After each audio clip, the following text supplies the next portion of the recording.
आज हमारे रडार पर है Arvind smart spaces. Company residential, industrial और रिटेल स्पेस में कामकाज करती है।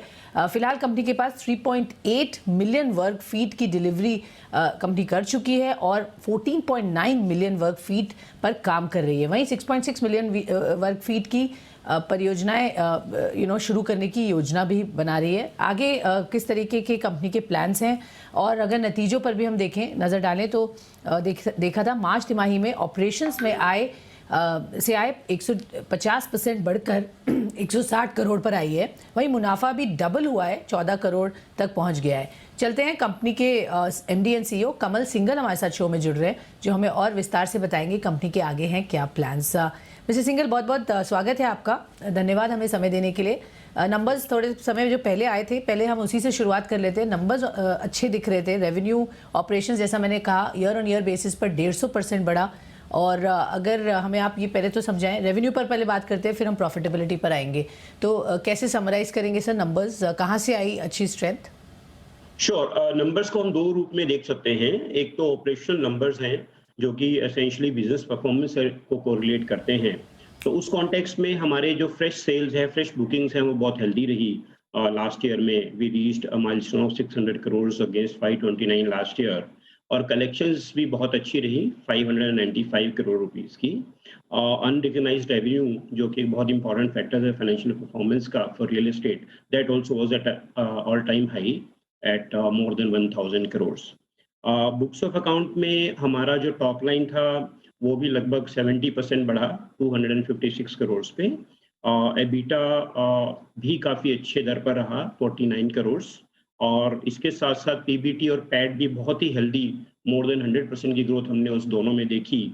पीबीटी 37 करोड़ पे रहा और पैट जो था 25 crore for the year as a whole पे रहा। सो ऑल इन ऑल ये साल जो गया वो हमारे लिए बहुत ही हेल्दी और बहुत इनकरेजिंग रहा। सभी पैरामीटर्स काफ़ी अच्छे रहे और हमने एक अच्छा खासा मोमेंटम सेल्स में और बिजनेस परफॉर्मेंस में देखा। और हमें उम्मीद है कि ये जो मोमेंटम हमने देखा है वो ऐसे ही आगे रहेगा आने वाले कुछ समय तक। श्योर। सो मोमेंटम कंटिन्यू रहेगा, अच्छा प्रदर्शन है और आपको उम्मीद है कि यही प्रदर्शन आगे भी चलेगा। सर, प्रॉफिट डबल हुआ है फ्रॉम 6.6 करोड़ टू 14 करोड़। क्या यही ट्रेंड हम देखेंगे यहाँ पर प्रॉफिट की ग्रोथ में? इसकी वजह क्या थी इस क्वार्टर में जो हमने देखा सर? प्रॉफिट दो तरह से देखा जाना चाहिए। एक तो बुक्स ऑफ अकाउंट में क्या रहा और एक एक्चुअल ऑपरेशनल परफॉर्मेंस क्या रही। तो जैसे मैंने कहा कि ऑपरेशनल परफॉर्मेंस बहुत ही अच्छी रही और हमने लगभग सभी पैरामीटर्स में एक बहुत ही हेल्दी ग्रोथ देखी। जो हमने 100% ग्रोथ बुक्स ऑफ अकाउंट में देखा है, मैं एक छोटा सा फ्लैग यहाँ पे रेज करूंगा कि books of accounts are dependent upon when individual projects are getting completed.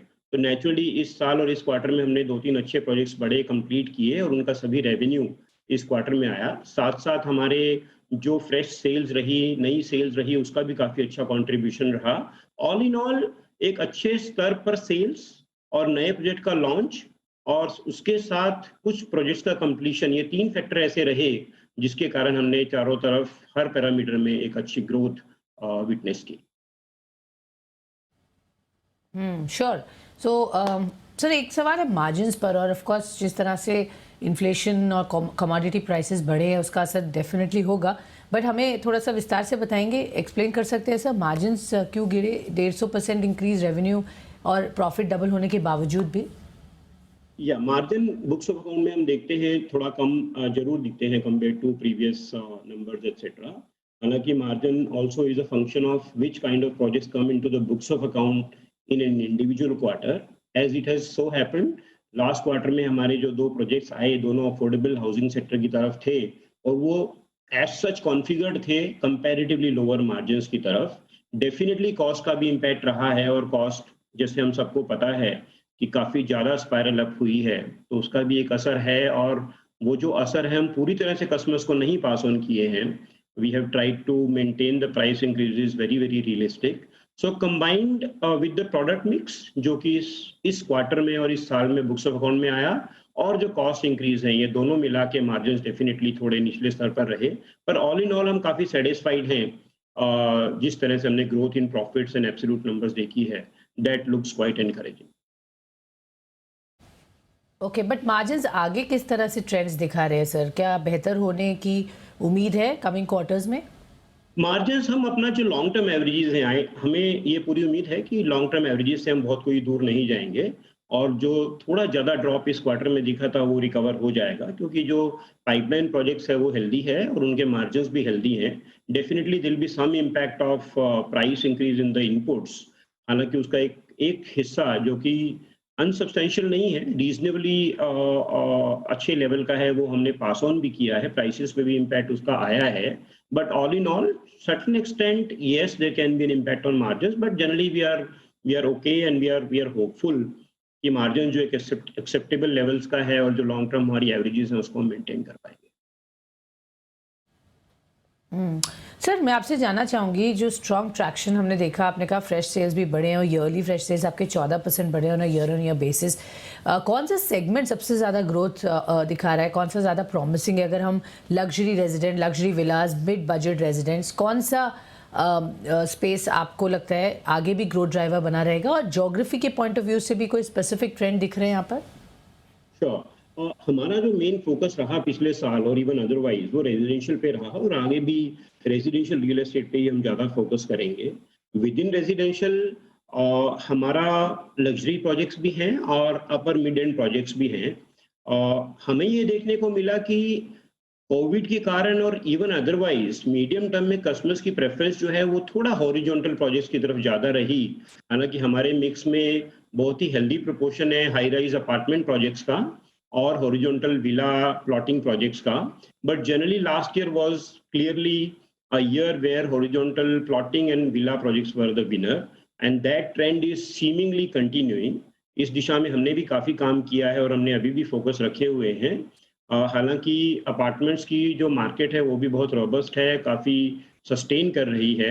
But last year अगर हम पर से एनालिसिस करते हैं तो outskirts horizontal villa and plotting projects are done very well.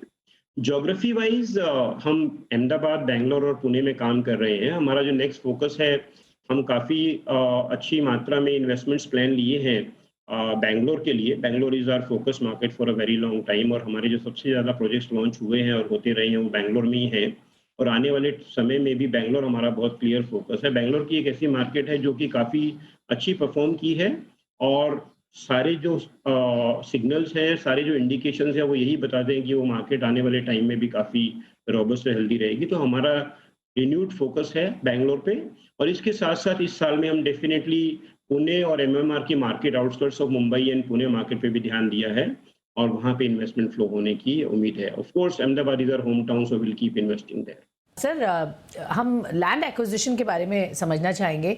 आपने एक लास्ट जो बड़ा एक्विजिशन किया था फरवरी 22, क्या अपडेट है sir on 35 acres land parcel for 100 crore जो कि पुणे में लिया गया है, सबअर्बन पुणे रादर?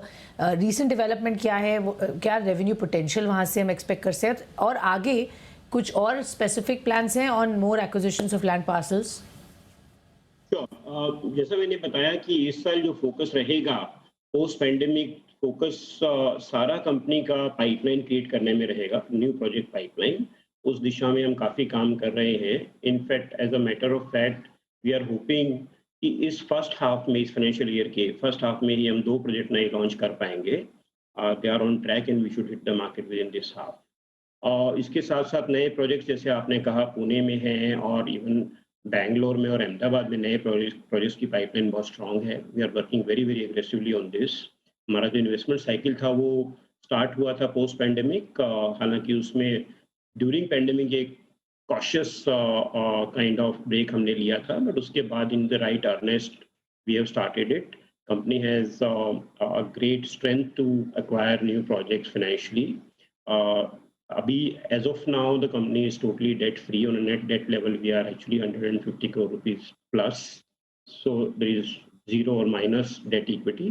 तो इससे हमें एक बहुत अच्छा हेडरूम मिला है कि नए फंड्स और रिसोर्सेज को हम रेज करें और प्रोजेक्ट्स की पाइपलाइन को स्ट्रॉन्ग करें। अगले 6 महीने में इस डायरेक्शंस में और अगले 2 या 3 महीने में भी शॉर्ट टर्म में भी हम उसमें काफ़ी एक्शन देखेंगे। काफ़ी काम इस पे हो रहा है और जल्दी ही हम नए प्रोजेक्ट्स की सूचना लेकर सामने आएंगे और नए प्रोजेक्ट्स लॉन्च कर पाएंगे। तो ओके, तो काफ़ी एक्शन पैक्ड रहेगा, काफ़ी नए प्रोजेक्ट्स आप लॉन्च करेंगे, जैसे आपने कहा पाइपलाइन बिल्ड कर रहे हैं बहुत जल्दी। सर मैं जानना चाहूँगी, आखिरी सवाल है, प्राइस हाइक्स क्या है इन दी ऑफिंग? कई रियल एस्टेट डेवलपर्स से हम बात कर रहे हैं, वो इंडिकेट कर रहे हैं कि शायद अक्टूबर के अराउंड वापस हम कुछ इंक्रीज देख सकते हैं। क्या वाकई है ऐसा लग रहा है? इंडस्ट्री में इतना रूम है जो डिमांड को हिट नहीं करेगा और आप प्राइस हाइक ले सकते हैं? कितनी प्राइस हाइक होगी अगर आप लेंगे तो? देखिए, मेनली कमोडिटी प्राइस ड्रिवन जो प्राइस हाइक था वो डेफिनेटली ऑलरेडी आया है लास्ट 3 to 6 मंथ्स में। और हमारा जो प्राइस इंक्रीज रहा है हालांकि वो प्रोजेक्ट टू प्रोजेक्ट काफी वेरी करता है, पर 5 से लेकर 10% प्राइस हाइक ऑलरेडी आ चुका है। उससे पहले जो हमारी अफोर्डेबिलिटी इंडेक्स था as a nation, it was one of the best in the last several years, और उसका बेनिफिट काफी कस्टमर्स को मिला। और अभी भी जो प्राइसेस हैं, current prices and the current cost structures, I think ये जो है एक बहुत ही अच्छा समय है घर खरीदने का, नया घर खरीदने का या नई इन्वेस्टमेंट करने का, और वो कंटिन्यूड है। गोइंग फॉरवर्ड बहुत कुछ इस पे डिपेंड करता है कि कॉस्ट किस डायरेक्शन में जाती है, इनपुट कॉस्ट का क्या होता है, रेट ऑफ इंटरेस्ट कैसे बिहेव करते हैं। हमने देखा कि लास्ट कुछ हफ्ते में 2 बार इंटरेस्ट रेट इंक्रीज हुए हैं। सो ये काफ़ी कुछ माइक्रो और मैक्रो फैक्टर्स पे डिपेंड करता है, कॉस्ट पे डिपेंड करता है। Commodity prices have soften to certain extent in the last 3 to 4 weeks, बहुत ही ज़्यादा हो गए थे जिस टाइम पे आया था। हमें उम्मीद है कि price increase is a function of many things and we'll take this call closer to the time, maybe somewhere in October and okay okay, तो अभी कोई कमिटमेंट नहीं है, बट देखना पड़ेगा किस तरह से पैन आउट होती है सिचुएशन। बहुत बहुत धन्यवाद मिस्टर सिंघल हमारे साथ जुड़ने के लिए, हमें बताने के लिए कंपनी के नंबर्स, आगे का क्या ग्रोथ आउटलुक और प्लान्स है फॉर FY23।